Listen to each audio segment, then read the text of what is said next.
ಸ್ನೇಹಿತರೆ, ಇವತ್ತಿನ ವಿಡಿಯೋದಲ್ಲಿ ನಮ್ಮ KPTCನಲ್ಲಿ ಕರೆದಿರ್ತಕ್ಕಂತಹ 6000 ಜೂನಿಯರ್ ಲೈನ್ಮನ್ ಅಥವಾ ಜೂನಿಯರ್ ಪವರ್ಮ್ಯಾನ್ ಹುದ್ದೆಗಳ ಕುರಿತು ವಿಷಯನ ತಿಳಿಸ್ಕೊಡ್ತೀನಿ. ಏನಂದರೆ ಈ ಒಂದು ಹುದ್ದೆಗಳಿಗೆ ನೀವು ಕೇವಲ SSLC ಪಾಸ್ ಆಗಿದ್ರೆ ಅರ್ಜಿನ ಸಲ್ಲಿಸಬಹುದು, ಯಾವುದೇ ರೀತಿ ಎಕ್ಸಾಮಿನೇಷನ್ ಇರೋದಿಲ್ಲ. ಸೊ ಹಾಗಿದ್ರೆ ಈ ಒಂದು ಎಕ್ಸಾಮ್ಗೆ ನೀವು ಕ್ವಾಲಿಫಿಕೇಷನ್ ಏನು, ಮತ್ತು ಏಜ್ ಎಷ್ಟಿರಬೇಕು, ಸ್ಯಾಲ್ರಿ ಎಷ್ಟು ಕೊಡ್ತಾರೆ, ಹೈಟು, ರನ್ನಿಂಗು ಮತ್ತು ಪೋಲ್ ಕ್ಲೈಂಬಿಂಗು ಯಾವ ಥರ ಇರುತ್ತೆ ಅನ್ನೋದನ್ನು ಈ ವಿಡಿಯೋದಲ್ಲಿ ತಿಳಿಸ್ಕೊಡ್ತೀನಿ. ಅದಕ್ಕೆ ಮುಂಚೆ ನಮ್ಮ ಚಾನಲ್ಗೆ ಸಬ್ಸ್ಕ್ರೈಬ್ ಆಗಿಲ್ಲ ಅಂದರೆ ಈಗಲೇ ಸಬ್ಸ್ಕ್ರೈಬ್ ಆಗಿ ಪಕ್ಕದಲ್ಲಿರುವಂತಹ ಬೆಲ್ ಬಟನನ್ನು ಪ್ರೆಸ್ ಮಾಡಿ. ಸ್ನೇಹಿತರೆ, ಈ ಒಂದು ಮಾಹಿತಿ ನಮ್ಮ ವಿಜಯವಾಣಿ ಪೇಪರಲ್ಲಿ ಬಂದಿರತಕ್ಕಂಥದ್ದು. 6000 ಲೈನ್ಮೆನ್ಗಳ ನೇಮಕಾತಿ ಮಾಡ್ತೀವಿ ಅಂತ ನಮ್ಮ ಇಂಧನ ಸಚಿವರಾದಂತಹ KJ ಜಾರ್ಜ್ ಅವರು ತಿಳಿಸ್ಕೊಟ್ಟಿದ್ದಾರೆ.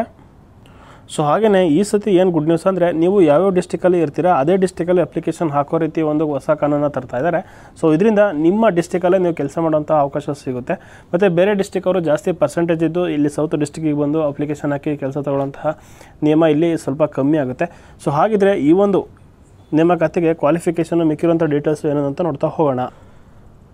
ಸ್ನೇಹಿತರೆ, ಸ್ಯಾಲ್ರಿ ಬಂದುಬಿಟ್ಟು ಈ ಒಂದು ಹುದ್ದೆಗಳಿಗೆ 3 ವರ್ಷಗಳ ಕಾಲ ಟ್ರೈನಿಂಗ್ ಇರುತ್ತೆ. ಸೊ ಇದರಲ್ಲಿ ಮೊದಲನೇ ವರ್ಷ 10,000, ಎರಡನೇ ವರ್ಷ 11,000, ಮೂರನೇ ವರ್ಷ 12,000. ಸೊ ಇದು 2019ನೇ ನೋಟಿಫಿಕೇಷನ್ ಆಗಿದ್ದು. ಸೊ ಇವತ್ತಿನ ಪ್ರಕಾರ 2024ಕ್ಕೆ ಇನ್ನೊಂದು ಹೊಸ ನೋಟಿಫಿಕೇಷನ್ ಬಿಡ್ತಾರೆ. ಅದರಲ್ಲಿ ಕಂಪ್ಲೀಟ್ ಇದು ಹೆಚ್ಚಳ ಆಗಿರುತ್ತೆ, ಹೆಚ್ಚು ಕಮ್ಮಿ ಒಂದು 20% ಆದರೂ ಹೆಚ್ಚಳ ಆಗಿರುತ್ತೆ. ಮಿನಿಮಮ್ಮು ಇದು 15,000ದಿಂದನಾದರೂ ಸ್ಟಾರ್ಟ್ ಆಗುತ್ತೆ. ಸೊ ಈ ಸರಿ ಬರುವಂಥ ನೋಟಿಫಿಕೇಷನಲ್ಲಿ ಮಿನಿಮಮ್ 15,000 ಇದ್ರೂ ಚಿಂತೆ ಪಡೋ ಅವಶ್ಯಕತೆ ಇಲ್ಲ. ಸ್ನೇಹಿತರೆ, 3 ವರ್ಷ ಟ್ರೈನಿಂಗ್ ಪೀರಿಯಡ್ ಆದ ನಂತರ ನಿಮಗೆ ಕನ್ಫರ್ಮೇಷನ್ನ ಕೊಡಲಾಗುತ್ತೆ. ಆವಾಗ ನಿಮಗೆ ಏನಿಲ್ಲ ಅಂದ್ರೂ ಮಿನಿಮಮ್ ಬೇಸಿಕ್ಕು 25,000 ಇರುತ್ತೆ. ಸೊ 25,000ಕ್ಕಿಂತ ಜಾಸ್ತಿನೇ ಇರುತ್ತೆ. ಸೊ ಗ್ರಾಸ್ ಸ್ಯಾಲ್ರಿ ಅಂತ ತೊಗೊಂಡ್ರೆ 35,000ಕ್ಕಿಂತ ಜಾಸ್ತಿನೇ ನಿಮಗೆ ಮೊದಲ ತಿಂಗಳ ಸಂಬಳನೇ 35,000ಕ್ಕಿಂತ ಜಾಸ್ತಿ ಇಲ್ಲಿ ಸಿಗ್ತಾ ಹೋಗುತ್ತೆ. ಇನ್ನು ಕ್ವಾಲಿಫಿಕೇಷನ್ ನೋಡೋದಾದರೆ ಈ ಒಂದು ಹುದ್ದೆಗಳಿಗೆ ನೀವು ಕೇವಲ SSLC ಪಾಸ್ ಆಗಿರುವಂಥವ್ರು ಅರ್ಜಿನ ಸಲ್ಲಿಸೋ ರೀತಿ ಇರುತ್ತೆ. SSLC ಪಾಸ್ ಆಗಿರಬೇಕು. ಜಾಸ್ತಿ ಪರ್ಸೆಂಟೇಜ್ ಇದ್ದವ್ರಿಗೆ ಮಾತ್ರ ಇಲ್ಲಿ ಕೆಲಸ ಗ್ಯಾರಂಟಿ. ಏನಿಲ್ಲ ಅಂದ್ರೂ ಒಂದು 90% ಮೇಲೆ ಇರೋವಂಥವ್ರಿಗೆ ಮಾತ್ರ ಇಲ್ಲಿ ಕೆಲಸ ಸಿಕ್ಕೋದಕ್ಕೆ ಅವಕಾಶಗಳು ಜಾಸ್ತಿ ಇರುತ್ತೆ. ಮಿಕ್ಕಿರುವಂಥವ್ರು ಅಪ್ಲೈ ಮಾಡಿ, ಸಿಕ್ಕಿದ್ರೆ ಅದೃಷ್ಟ, ಸಿಕ್ಕಿಲ್ಲ ಅಂದರೆ ಬೇರೆ ಕೆಲಸನ ಟ್ರೈ ಮಾಡ್ಬೋದು. ಸೊ ಸೆಲೆಕ್ಷನ್ ಮಾಡ್ಕೋಬೇಕಾದ್ರೆ ಏನೇನು ಮಾಡ್ತಾರೆ ಅಂದರೆ, ಸೊ ಫಸ್ಟು ನೀವು SSLCಲಿ ತೊಗೊಂಡಿರುವಂತಹ ಮಾರ್ಕ್ಸ್ ಮೇಲೆ ನಿಮ್ಮನ್ನ ಶಾರ್ಟ್ ಲಿಸ್ಟ್ ಮಾಡ್ತಾರೆ 1:5ಗೆ. ನಂತರ ಶಾರ್ಟ್ ಲಿಸ್ಟ್ ಆಗಿರೋವಂಥ ಕ್ಯಾಂಡಿಡೇಟ್ಗಳಿಗೆ ಫಿಸಿಕಲ್ ಎಂಡ್ಯೂರೆನ್ಸ್ ಟೆಸ್ಟ್ ಅಂತ ನಡೆಸ್ತಾರೆ. ಸೊ ಅಂದರೆ ನೀವು 100 ಮೀಟರ್ ಓಟನ 14 ಸೆಕೆಂಡ್ಗಳಲ್ಲಿ ಕಂಪ್ಲೀಟ್ ಮಾಡಬೇಕು. ಸ್ಕಿಪ್ಪಿಂಗ್ ಮಾಡಬೇಕು, 1 ನಿಮಿಷಕ್ಕೆ 50 ಟೈಮ್ಸು ನೀವು ಸ್ಕಿಪ್ಪಿಂಗ್ ಮಾಡಬೇಕಾಗುತ್ತೆ.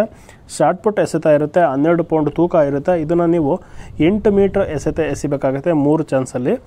ಸೊ ನಂತರ ವಿದ್ಯುತ್ ಕಂಬ ಹತ್ತೋದು, ಎಲೆಕ್ಟ್ರಿಕಲ್ ಪೋಲ್ ಕ್ಲೈಂಬಿಂಗು ನೀವು ಮಾಡಬೇಕಾಗುತ್ತೆ. 8 ಮೀಟರ್ ಎತ್ತರ, ಇದಕ್ಕೆ ಯಾವುದೇ ರೀತಿ ಟೈಮ್ ಇರೋದಿಲ್ಲ. 8 ಮೀಟರ್ ಹೈಟ್ ಇರುತ್ತೆ. ಸೊ ಅಲ್ಲಿ ತನಕ ಹತ್ತಿ ಇಳಿಬೇಕಾಗುತ್ತೆ. ಹಾಗೆಯೇ 800 ಮೀಟ್ರ್ ಓಟ ಇರುತ್ತೆ.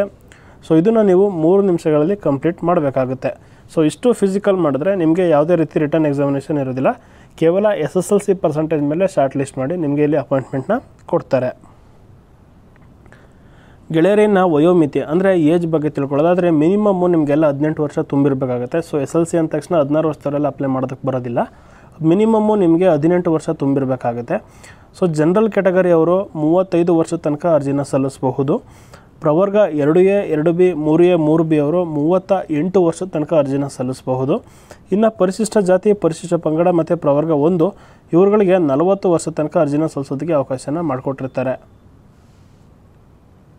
ಸ್ನೇಹಿತರೆ, ಜನರಲ್ಲಾಗಿ ಅಪ್ಲಿಕೇಶನ್ ಫೀಸು ಇಲ್ಲಿ ಪ್ರವರ್ಗ ಜನರಲ್ ಕ್ಯಾಂಡಿಡೇಟು ಮತ್ತು ಪ್ರವರ್ಗ 1, 2A, 2B, 3A, 3B ಅವರಿಗೆ 200 ರೂಪಾಯಿಗಳ ಅಪ್ಲಿಕೇಶನ್ DD ಇರುತ್ತೆ. ಅದೇ ರೀತಿ ಪರಿಶಿಷ್ಟ ಜಾತಿ, ಪರಿಶಿಷ್ಟ ವರ್ಗದವ್ರಿಗೆ 100 ರೂಪಾಯಿಗಳ ಅಪ್ಲಿಕೇಶನ್ ಫೀಸ್ನ ಇವರು ಇಟ್ಟಿರ್ತಾರೆ. ಸ್ನೇಹಿತರೆ, ಈ ಬಾರಿ ಇವರು ಒಂದು ಉತ್ತಮ ಬದಲಾವಣೆನ ತಂದಿದ್ದಾರೆ. ಏನಂದರೆ, ನೀವು ಹೆಸ್ಕಾಮ್ ಲಿಮಿಟ್ಗೆ ಬರ್ತೀನಿ ಅಂದರೆ ನೀವು ಇರೋದು ಹೆಸ್ಕಾಮ್ ಅಂಡ್ರಲ್ಲಿ ಅಂದರೆ ನೀವು ಬೇರೆ ಕಡೆಗೆ ಅಪ್ಲಿಕೇಶನ್ ಹಾಕೋದಕ್ಕೆ ಬರೋದಿಲ್ಲ. ಸೊ ನೀವು ಸೆಸ್ಕಾಮಲ್ಲಿ ವರ್ಕ್ ಸೆಸ್ಕಾಮಲ್ಲಿ ನಿಮ್ಮ ಪರ್ಮನೆಂಟ್ ಅಡ್ರೆಸ್ ಇದೆ ಅಂದರೆ ನೀವು ಮೆಸ್ಕಾಮ್ಗೆ ಅಥವಾ ಬೇರೆ ಗೆಸ್ಕಾಮ್ಗೆ ಅಪ್ಲಿಕೇಶನ್ ಹಾಕೋದಕ್ಕೆ ಬರೋದಿಲ್ಲ.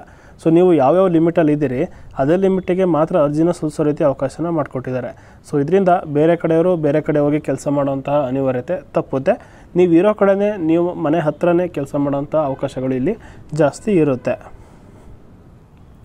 ಸ್ನೇಹಿತರೆ, ಮತ್ತೆ ಅಪ್ಲಿಕೇಶನ್ ಹಾಕೋದಕ್ಕೆ ಇವಾಗ ಇನ್ನೂ ಸ್ಟಾರ್ಟ್ ಆಗಿಲ್ಲ. ಅಪ್ಲಿಕೇಶನ್ ನೋಟಿಫಿಕೇಷನ್ ಇನ್ನೂ ಬಂದಿಲ್ಲ. ಸೊ ಅದು ಬಂದ ತಕ್ಷಣ ಇನ್ನೊಂದು ಸಾರಿ ನಿಮಗೆ ನಾನು ಅಪ್ಡೇಟ್ನ ಕೊಡ್ತೀನಿ, ಅದರಲ್ಲಿರುವಂಥ ಇನ್ಫಾರ್ಮೇಷನ್ನ ನಿಮಗೆ ತಿಳಿಸ್ಕೊಡ್ತೀನಿ.